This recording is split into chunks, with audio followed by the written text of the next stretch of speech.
Добре дојдовте. Во неформално на Сител подкаст ги продолжуваме разговорите за заштита на животната средина во рамки на проектот Преспа Разбуди се за чиста средина, во кој соработуваме со Институтот за комуникацијски студии, а поддржани од Европската унија. Овој пат ќе разговараме за начинот на кој што технологијата или ајде да кажеме IT технологијата може да помогне за заштитата на животната средина, а за тоа ќе ми помогне деканот на Финки професор Петре Ламевски. Професоре, добре дојдовте во Сител подкаст.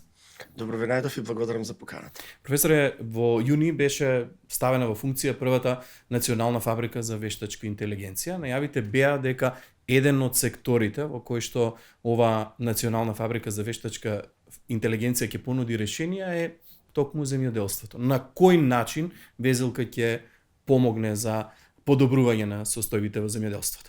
Везилка е дел од низа од европски проекти, вклучувајќи ги овие AI фактори или фабрики за вештачка интелигенција. Тоа е сателит на грчката Фарос фабрика за вештачка интелигенција и е дел од таа дигитална инфраструктура на Европа, во која што спаѓаат и дигитални иновацијски хабови, плюс тука го имаме Digitmac и Innovate и плюс имаме EuroSys High Performance Computing за пресметување со високи перформанси, оному каде што треба да се прават симулации. Сите овие проекти се едно множество проекти кои што имаат цел да помогнат во дигитализацијата.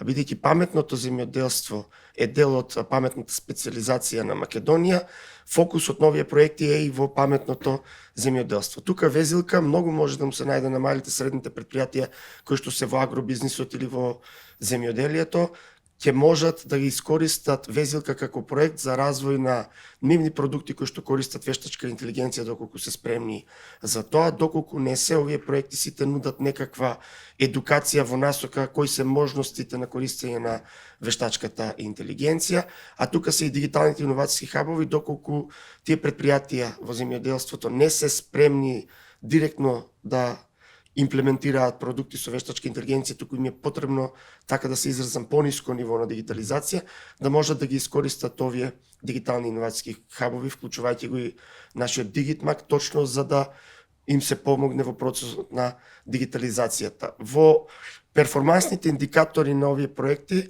ставено е задолжително дека ќе бидат покриени компании кои што се од областа на земјоделството или паметното земјоделство. Се зависи од нивните потреби, каков е бизнисот, што сакаат да постигнат, доколку дојдат кај нас, можеме да им помогнеме во она што сакаат да го постигнат со помош на дигитализацијата. Ако се спремни директно да им помогнеме до развој на некаков прототип кој што ќе може да го тестираат пред да го доразвијат во целосен продукт, ако не се спремни ќе им помогнеме со едукација.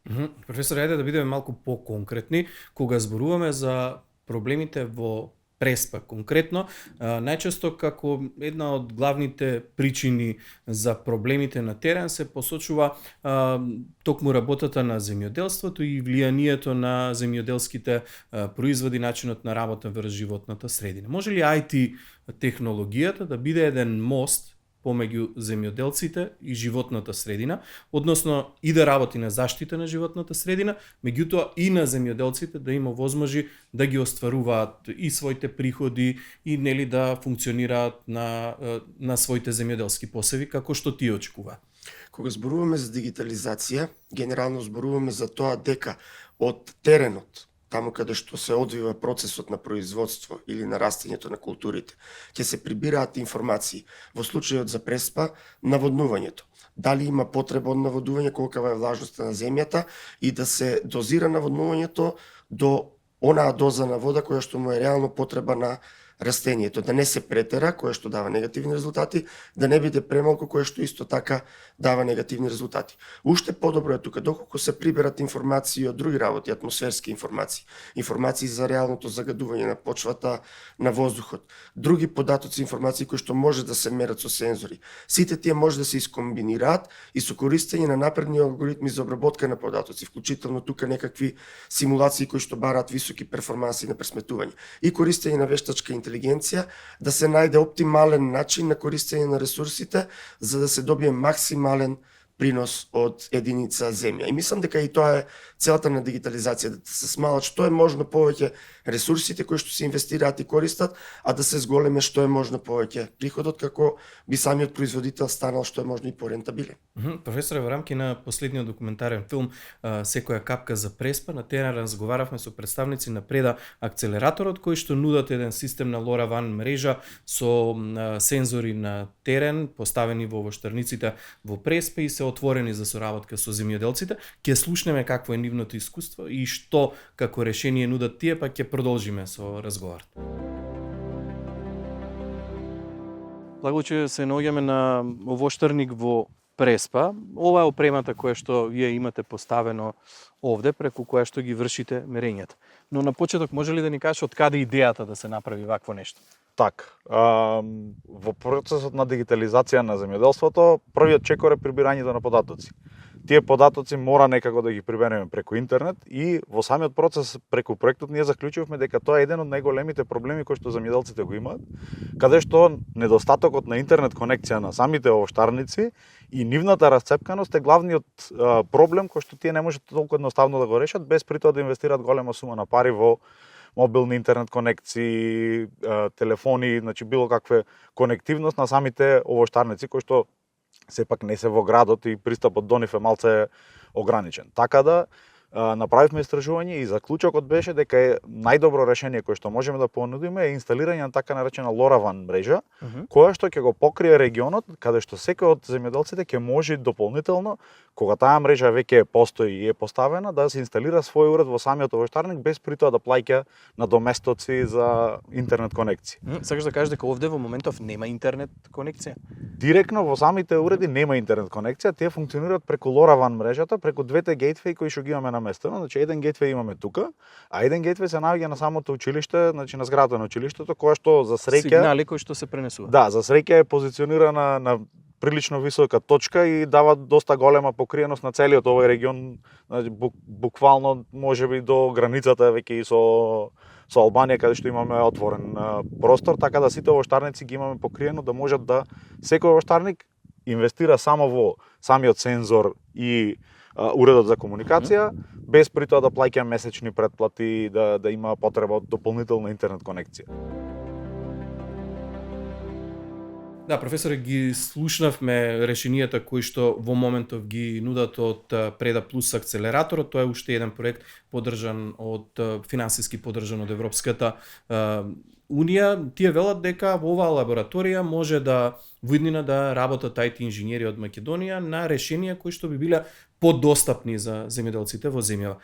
Колку се стручни македонските IT инженери и колку тие може да понудат решенија кои што би биле подостапни, поевтини или практично би биле покорисни за употреба на македонските овоштарници? Мислам дека се стручни. Тоа е уште еден начин на примена на вештачката интелигенција или уште една област на примена на IT технологиите. Сите области генерално, сите индустрии имаат видено некаков бенефит од дигитализацијата и нашите IT инженери можат своето знаење да го применат и во земјоделството. Особено ми е драго што има вакви позитивни примери каде што се користат релативно напредни технологии кои што може да помогнат во дополнителен развој на земјоделството преку дигитализација. Самата таа LoRaWAN мрежа постои од поодамна како можност. Мило ми е што постојат веќе организации и компании кои што пробуваат тоа да го имплементираат и кај нас, за реално и нашите земјоделци да видат бенефит од таа дигитализација. Генерално универзитетот кај нас, УКИМ, веќе има студиска програма Дигитално земјоделство на земјоделскиот факултет, на која што и Финки учествува со своји професори. Таа е добра програма која што би им била од корист на идните земјоделци да ги видат кои се модерните технологии кои што може да ги користат. Целта е на крајот секогаш земјоделското производство да биде што е можно поконкурентно на светскиот пазар. Во светот овие технологии веќе десетици години се користат, има огромни инвестиции во развој на паметно земјоделство, роботизирано, автоматизирано земјоделство и мислам дека оние кои што не го направиле првиот чекор во таа насока треба да ги искористат овие ресурси. Тој позитивен пример на што го гледавме, а исто така и проектите Везилка, Дигитмак и другите проекти кои што би им помогнале во процесот на дигитализација. А сигурен сум дека има и повеќе проекти за кои што треба да се заинтересираат само, а кои што можеби и ние не сме ги чули. Делува дека сме некако на почетоците на таа дигитализација во македонското земјоделство, што од тоа на кој развој е технолошкото ниво во државата, што од тоа колку сакаат земјоделците да прифатат промени, секако тоа нели не оди така лесно, потребно е време за и тие да ја видат користа од технологијата, меѓутоа во светски рамки дигитализацијата во земјоделството не е нешто ново. Зашто се користи дигитализација во земјоделството на светски рамки? Какви примери сте виделе до сега? Има многу примери, има автоматско вадење на плевел со автоматски трактори, ги пуштаат само во плантажата, автоматизирани се целосно, одат, го уништуваат плевелот, го прават тоа таргетирано со минимално користење на хербицид или дури некои користат ласери или директно физичко отстранување на плевелот. Таргетирано вадење, таргетирано нанесување на некоја терапија. Други примери има и понатаму во самото одгледување на растенијата. Детекција на болести во самиот агробизнис, предикција на приносот. Уште повеќе кога ги имате податоците, кога ги анализирате, учите многу повеќе и за самиот процес, па има и такви алгоритми кои што возможуваат да им се даде директно совет на земјоделците кои се мерките што треба да ги преземат сега, за да си го зголемат приходот во иднина. И она што е најважно, професор, е дека не се работи за предпоставки, туку овде имаме конкретни бројки како резултати на кој начин технологијата помага во и заштита на животната средина, меѓутоа и на земјоделието како сектор. Да, поентата е дека кога ги имате податоците, кога можете да од нив да изгенерирате некаква информација и некакво знаење со користење на алгоритми за анализа на податоците и со користење на вештачка интелигенција, вие веќе не носите одлука како што кажал дедо ми, туку носите одлука базирана на моменталната состојба која што имате на нивата или во полето. И таа одлука е секогаш многу подобра и многу попрецизна и секогаш дава подобри резултати. Одлуките кога се носат секогаш е подобро да се носат информирано. Прибирањето на податоците и нивната обработка, односно самата дигитализација го овозможува токму тоа, на крај крајва, носење на одлуки врз база на реални информации од теренот. Професоре, во моментов IT технологијата е дел од нашето секојдневие, без разлика на кој начин во моментов во студијава ќе погледнеме за што станува збор, меѓутоа во иднина, кога ќе се размислува за барање на некои соодветни решенија, без разлика дали е тоа за заштита на животна средина, за помош на земјоделците, може ли да се размислува без да се вклучи IT технологија или веројатно во иднина без да се употреби вештачка интелигенција? Мислам дека не може тоа да се замисли, бидејќи секаде во светот веќе се користат напредни технологии, се користи вештачка интелигенција и се користи во земјоделството. Само за илустрација, доколку една фарма, на пример, користи вештачка интелигенција и дигитални технологии, еден човек сам може да обработува огромна површина на земја. А доколку не е така, во тој случај ќе треба десетици луѓе, стотици луѓе кои што не секогаш ги имате расположиви на пазарот на трудот. Оваа дигитализација возможува зголемување на ефикасноста, намалување на потребата од човечка сила која што во државата моментално и онака ја немаме доволно, поготово не во земјоделскиот сектор. Самите производители мака мача да најдат доволно луѓе за да обработат и онаа земја која што ја обработуваат. Мораме да одиме во насока на дигитализација и автоматизација, за да можеме со што помалку луѓе, што е можно повеќе површини земјоделски да ги опфатиме, да ги обработиме и да станеме, како се вика,